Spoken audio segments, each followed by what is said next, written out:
मुझे लगता है कि क्रेडिट कार्ड एक ऐसी चीज़ है जिसको आप एज ए लायबिलिटी लेंगे तो वो लायबिलिटी है और it can be an asset.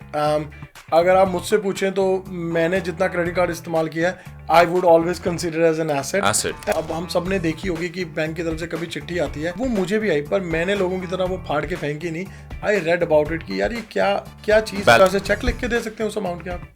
अच्छा जी, तो ये चीजें इतनी क्लियर क्यों नहीं होती है? Is it like this is a catch? अब हम लोग उसमें इंटरेस्ट नहीं लेते हैं ना जी हाँ दोस्तों, आप देख रहे हैं YouTube चैनल राकेश शर्मा और इनका ये ऑफिशियल YouTube चैनल है। मेरा नाम है जॉनी हंस और मैं हूँ यूट्यूबर, ब्लॉगर, उसके साथ CICC certified immigration consultant from YouTube channel Johnny हंस कनाडा। इस सीरीज को हम आप तक लेके आ रहे हैं राकेश शर्मा के ऑफिशियल YouTube चैनल पे। एंड एज यू नो हमने पहले भी बात की है, he has invested in multiple real estate projects across the world. उसके साथ साथ has helped so many people in Canada to start their own businesses।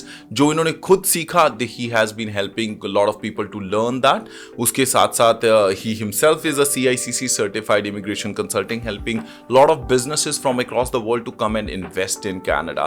but उसके साथ साथ बिल्कुल जीरो से अपना सफर शुरू करके कैसे आप कनाडा में और सक्सेसफुल हो सकते हैं, इसी चीज के आसपास घूम रही है ये series. So Rakesh, great initiative and I am super happy we are regularly doing this series now और we are back with another episode of this series जहाँ पे हम बात करने वाले हैं। So credit cards के ऊपर बात होगी आज की इस स्पेशल एपिसोड में।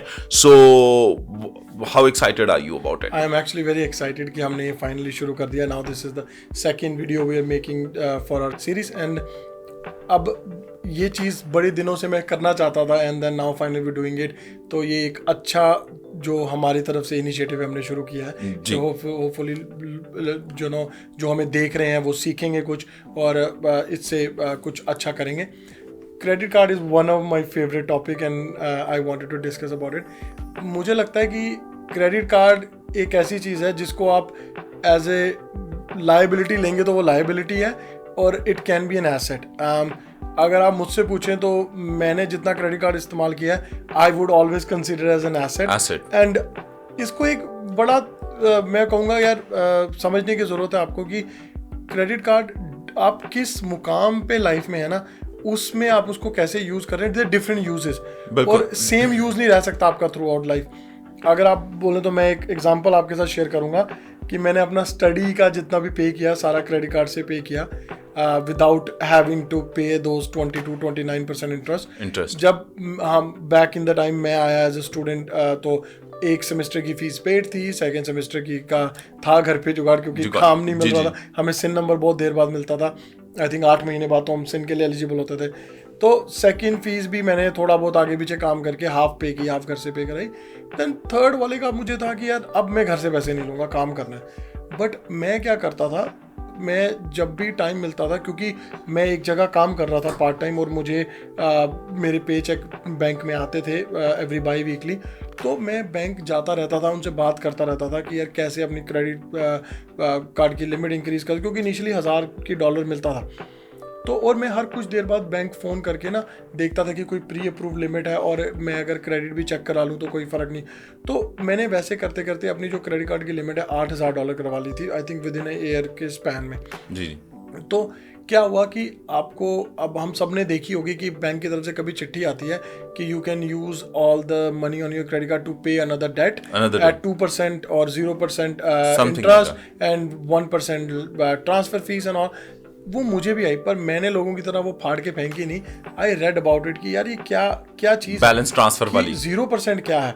एंड देन आई कैलकुलेटेड कि यार इंडिया में तो जो लोन लिया उसका इंटरेस्ट पे हो रहा है, अब यहाँ पे 0% आ रहा है 12 महीने के लिए, ये क्या कैच है। अब again not very used to banking system, कैसे ये चलता है।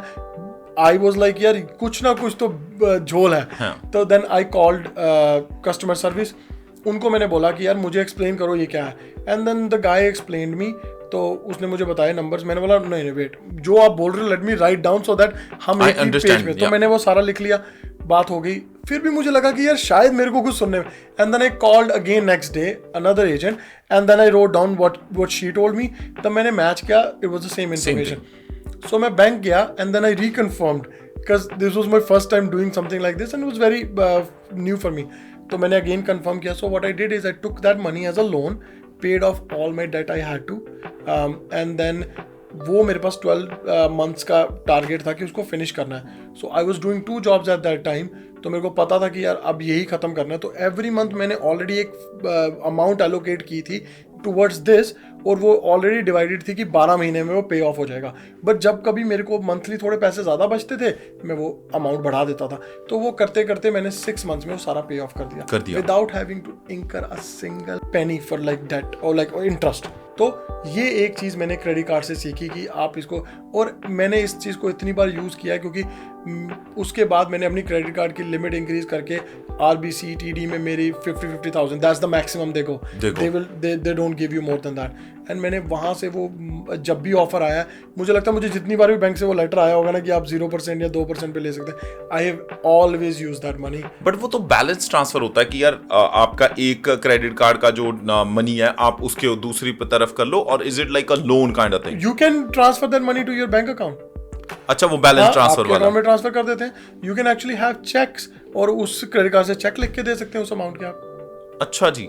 तो ये चीजें इतनी क्लियर क्यों नहीं होती है? Is like this is a catch. अब हम लोग उसमें इंटरेस्ट नहीं लेते हैं ना जी. अब हम लोग देखते हैं यार ये तो कोई बैलेंस कैच ट्रांसफर होगा, है, हाँ. कौन झंझट में पड़ेगा, एंड फेंक देते हैं. बट आप ये देखो कि आप अगर नॉर्मल भी कहीं पैसा इन्वेस्ट करते हो 7-8-10% के रिटर्न पे, और अगर आप बैंक से 2% पे ले रहे हो, तो आपने वो 5-7% एक साल का बनाया एडवांटेज, जिसमें आपकी जेब से तो कुछ लग नहीं रहा. आपने यहाँ से पैसा उठाया, यहाँ दिया, राइट, और आपने पैसे बचा लिए उसमें से. ट्रू. तो और अगर आपने कुछ स्टार्ट करना है, आप लाइन ऑफ क्रेडिट यूज करते हैं 10-12% पे आज के हिसाब से, तब पहले 7-8% थी. कुछ भी कहीं से लोन लेंगे इंटरेस्ट पड़ेगा. ये आपको 12 महीने के लिए, 10 महीने के लिए फ्री ऑफ कॉस्ट अपने आप पे पैसा लगाने का टाइम दे रहे हैं. तो why wouldn't we use this? Exactly. तो ये एक चीज है, पर उस पर आपको स्टडी करना पड़ेगा कि क्या आपकी रिक्वायरमेंट है, क्या आप करना चाहते हैं आपको. और ये स्टूडेंट्स के लिए है या जो नए आए हैं यहाँ पे, कि अपनी क्रेडिट अभी जिस लेवल पे हम काम कर रहे हैं, मेरे को इतना टाइम नहीं लगता कि मैं क्रेडिट कार्ड मैनेज करूँ. तो मैंने अभी अपने सारे क्रेडिट कार्ड बंद किए हैं. आई ओनली यूज 2, वो भी बिजनेस के हैं, क्योंकि मेरी सारी ट्रांजैक्शन बिजनेस की हैं. तो उस हिसाब से जो भी है उनको मैं ज़्यादा वायबली और अच्छी तरह से यूज़ करता हूँ बिजनेस के लिए. और जो बिजनेस की तरफ से बैंक से ऑफर आता है वो ये होता है कि आप अपने बिजनेस डेट खत्म कर लीजिए. तो अगर कहीं पेमेंट करनी है और वहाँ पे इंटरेस्ट ज़्यादा है, तो यहाँ से यूज़ कर लो. और जितना कैश ऑन हैंड है. एक और इम्पॉर्टेंट चीज़ है कि जो भी हम क्रेडिट कार्ड यूज़ करते हैं, like this is a very very important thing, credit limit effect होती है. क्या ये जो कैश लाइक कुछ हैक्स होते हैं कि यार क्रेडिट लिमिट इंप्रूव करवा देंगे या हम सेट करवा देंगे, या डू यू थिंक सो कि हम खुद ही उस चीज को मैनेज कर सकते हैं? हम खुद ही मैनेज करेंगे. Exactly. कोई उसको चेंज नहीं करवा सकता. अगर कोई आपको ऐसा बोल रहा है कि कोई हैक है, जितनी मेरी नॉलेज है, आई डोंट थिंक कोई ऐसा हैक है. ये होता है कि आपकी क्रेडिट की लिमिट कितनी है और कितना आपका डेट यूटिलाइज है. अगर आपका लेट्स से $100 आपके लिमिट है, और अगर आप उसने 90 यूज़ किया, तो जो भाई क्रेडिटर देखेगा या बैंक देखेगा, या जो भी आप जिससे भी लोन लेने जा रहे हो या कोई भी अमाउंट रिक्वेस्ट कर रहे हो, तो वो ये देखेगा कि यार आपकी क्रेडिट की तो पूरी यूटिलाइजेशन है 90% जी. तो वो आपके स्कोर को अफेक्ट करती है. जितना आपने क्रेडिट अपना यूटिलाइज मिनिमम रखा है, तो उससे आपका एक गुड स्टैंडिंग आता है, आपका स्कोर भी इंक्रीज जाता है. आप ये करके देखिए 6-7 महीने, और आप अपना क्रेडिट स्कोर देखेंगे चेंज होते हुए. तो इनिशियली अगर आपके पास क्रेडिट डजंट मैटर, आपके पास 4 क्रेडिट कार्ड है, 50,000 की लिमिट है सबकी, बट अगर आप यूज सिर्फ 3-4 हज़ार ही कर रहे हैं, that is actually good for you. क्योंकि आपके पास क्रेडिट कितना ज्यादा है और आपका उसका सिर्फ मिनिमम 5 या 10%. अगर आपके पास है ही 1000, और अगर आप 900 यूज कर रहे हैं, और अगर मेरे पास 10,000 है और मैं भी 900 यूज कर रहा हूँ, तो who you think has better credit score? क्योंकि मेरा 10,000 का 900 तो 10% भी नहीं बना, बट आपका 1,000 का 900 90%. सो वो एक यूटिलाइजेशन बहुत फर्क पड़ता है. बट अब लोग ज्यादा प्रॉब्लम में क्यों जाते हैं? What do you think, like personally आपने ऑब्जर्व किया कि क्रेडिट कार्ड डेट की प्रॉब्लम्स लोगों को होती क्यों है? क्योंकि वो उसको सोर्स ऑफ इनकम समझ लेते हैं कि यार अपने पास पैसा पड़ा है, कर देते हैं, बाद में देखेंगे. ये बाद में देखने वाला एटीट्यूड नहीं है. आपको बाद में क्या करना है वो पहले फिगर आउट करना चाहिए, एज पर मी, और जो मैंने किया है कि यार कैसे आप इसको पे ऑफ कर पाएंगे. और ज़रूरी नहीं है इनिशियली जब आप अपनी लाइफ बिल्ड कर रहे हैं, you don't have to go on a shopping spree कि मेरे पास 50,000 है क्रेडिट कार्ड में, तो मैं क्यों ना एक बड़ी सी गाड़ी खरीद लूँ, बिल्कुल, मैं क्यों ना कुछ कर लूँ. आपको ये सब भी करना चाहिए, but at a different stage in your life. When I believe कि यार जब आपके पास एनफ पैसे हैं, एक गाड़ी को आप कैश उठा सको, आप वो ले लो. कैश पे तो मैं फिर भी नहीं लूंगा, बट देन कि आपके पास आप अफोर्ड कर सकते हो. सो कहने का मतलब कि दिखावा सबसे ज्यादा हर्ट करता है। दिखावा एक पहली एंटाइसमेंट है जिसकी वजह से आप वो चीजें भी लेना शुरू कर देते हो। आपको लगता है कि क्रेडिट कार्ड, अब तो इंडिया में भी वही सिस्टम है, like they are issuing credit card with the same credit history के साथ, ये वो आप ले सकते हो। ईएमआई का सिस्टम इतना ज्यादा हो गया है, तो कहने का मतलब ये एक मेरे हिसाब से भी कि ये दिखावा है, लाइक जो फर्स्ट बंदे को ट्रैप करता है कि जहां पे हम अपना क्रेडिट कार्ड बेवजह यूज करना शुरू कर देते हैं। क्योंकि हम सोचते हैं कि बस ये पैसा पड़ा हुआ है, वो ये पैसा पड़ा नहीं है, ये उधार है। उधार है। तो आपको ये देखना है कि ये चुकाना भी है, कर्ज। तो अगर आपकी स्पेंडिंग इनकम से ज्यादा है तो how would you manage? Exactly. और आपको ये भी देखना है कि are you using that money in a right form. अगर आप वो यूज कर रहे हो एज ए इन्वेस्टमेंट जो आपको रिटर्न मिलेगा, अगर आप वो पैसे यूज कर रहे हो कि यार आप कोई नया बिजनेस स्टार्ट कर रहे हो, कि जैसे कोई इक्विपमेंट बाय कर रहे हो अपने बिजनेस के लिए, कुछ भी, तो that can be an investment कि ठीक है यार हमने पैसा यूज किया, but then you still have a plan कि यार पे कैसे करना है। Exactly. अगर आप उस लिमिट के टाइम पे से मिनिमम पे कर रहे हैं, that is gonna affect your credit score. क्या स्टेप्स हो सकते हैं कि कोई इंसान अपना जो क्रेडिट कार्ड, चाहे स्पेशली अगर आप नए आए हो कनाडा में, नॉर्थ अमेरिका में क्रेडिट की बहुत वैल्यू है, क्योंकि यहाँ पे आपका फैमिली सपोर्ट सिस्टम नहीं होता, आपके दोस्त रिश्तेदार नहीं है जो आपको लेंड कर देंगे, तो credit cards are like a huge support as well. But मोटे तौर पे अगर बात की जाए, what are the key steps की, जैसे कोई भी like whoever is watching us right now and if you guys are watching, if you guys getting value, please make sure कि अगर आप पहली बार इस वीडियो को देख रहे हैं, इस चैनल को सब्सक्राइब जरूर कर लीजिए, साथ में हिट कीजिए बेल बटन ताकि आपको लगातार नोटिफिकेशंस मिलती रहें।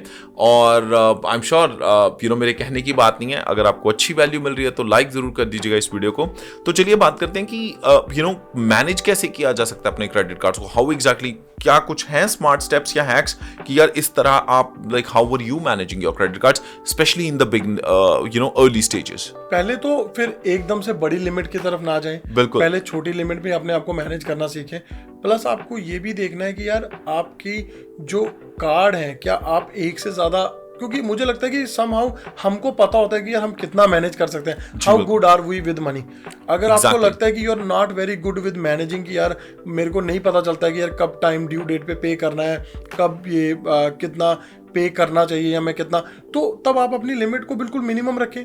स्टार्ट डूइंग कि यार उसके साथ आप कैसे मैनेज कर सकते हैं छोटी लिमिट का, क्योंकि इजी टू मैनेज होगा। Exactly. और अगर आपने वो सीख लिया, फिर उसके बाद मतलब 4-5 स्टेप इकट्ठे लेने की जरूरत नहीं है, everything has to be step by step. और अगेन कंपेयर नहीं करना है किसी के साथ कि यार ये इसके पास ये गाड़ी है, इसने पास क्रेडिट कार्ड था, इसने वो वहां से पेमेंट करके वैसे कर लिया, या इसने आज ये ब्रांड ले लिया, वो ले लिया।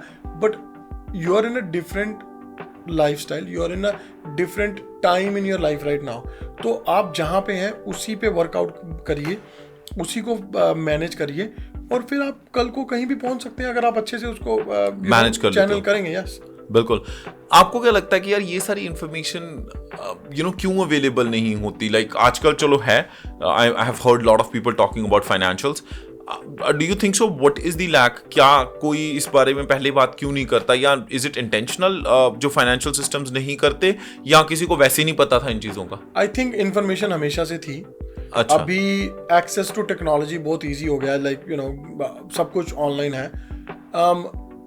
अब आप हमारे टाइम की बात करिए, जब मैं बता रहा हूँ कि मैंने ये शुरू किया 2012-11 में, इंफॉर्मेशन थी, बट ये था कि इंटरेस्ट होना नहीं, इंटरेस्ट होना, हमें पता ही नहीं था कि कहाँ थे। अब बहुत ज़्यादा और ज़्यादा सोर्सेज ऑफ इंफॉर्मेशन आने के, लाइक इंस्टाग्राम, फेसबुक, ये लोग बहुत सारा कुछ आ रहा है, तो लोगों को और ये चीज़ें सुनने को मिल रही हैं, तो लोग और क्यूरियोसिटी से सुन रहे हैं जी। पहले आपको एफर्ट करना पड़ता था, जैसे मैंने आपको एग्जांपल दी, मुझे उसके लिए 2-3 बार बैंक कॉल करना पड़ा, बैंक जाना पड़ा, उसके बाद बैठ के खुद हिसाब करना पड़ा कि यार does that make sense for me कि नहीं, और फिर उसके बाद मैंने डिसीजन लिया। बट वो सारा टाइम, और उसी दौरान मैं 2 जॉब्स कर रहा था, अपने लिए जो ट्रैवलिंग का टाइम है वो भी निकाल रहा था, खाना पीना सब, उस बीच में से भी ये टाइम निकाल रहा था मैं कि यार मुझे ये भी पता करना है। तो इट्स ऑल कि आप कितना एफर्ट डाल रहे हो। Information is always gonna be there, आपको अपनी तरफ से एफर्ट डाल के उसको ग्रास्प करना है कि आपके लिए क्या राइट इन्फॉर्मेशन है, और आप उसको कैसे आगे यूज कर सकते हैं। सिर्फ इन्फॉर्मेशन भी किसी काम की नहीं है अगर आपने अप्लाई नहीं किया, जब तक आप उसको यूज ही नहीं कर सकते। तो इसीलिए ये आपके एफर्ट पे है इंडिविजुअली, और आपको अगर ये चीज़ करनी है और अगर आपने सोच लिया कि मुझे ऐसा कुछ करना है, तो फिर आप इन्फॉर्मेशन ढूंढने जाओगे तो आराम से मिल जाएगी। Exactly so I hope guys आपको ये इन्फॉर्मेशन अच्छी लगी होगी and if this information is helping you out please make sure कि आप इस वीडियो को लाइक जरूर कर दीजिएगा और कौन से टॉपिक्स हैं जो आप चाहते हैं कि हम इस सीरीज में कवर करें आने वाले जो भी हम एपिसोड शूट करेंगे पॉडकास्ट शूट करेंगे वीडियो पे आपको मिल जाएगी ऑडियो प्लेटफॉर्म्स पे भी आपको ये जरूर सुनने को मिल सकती है और अपने आइडियाज जरूर हमारे साथ शेयर कीजिए ताकि हम रेगुलरली वैसी ही वीडियोस आपके साथ शेयर करते रहें इसी के साथ I think Rakesh this is good enough for आज की वीडियो के लिए ठीक है जी सो नए टॉपिक्स के साथ हम जल्दी होंगे हाजिर मुस्कुराते रहो जी रब रख थैंक यू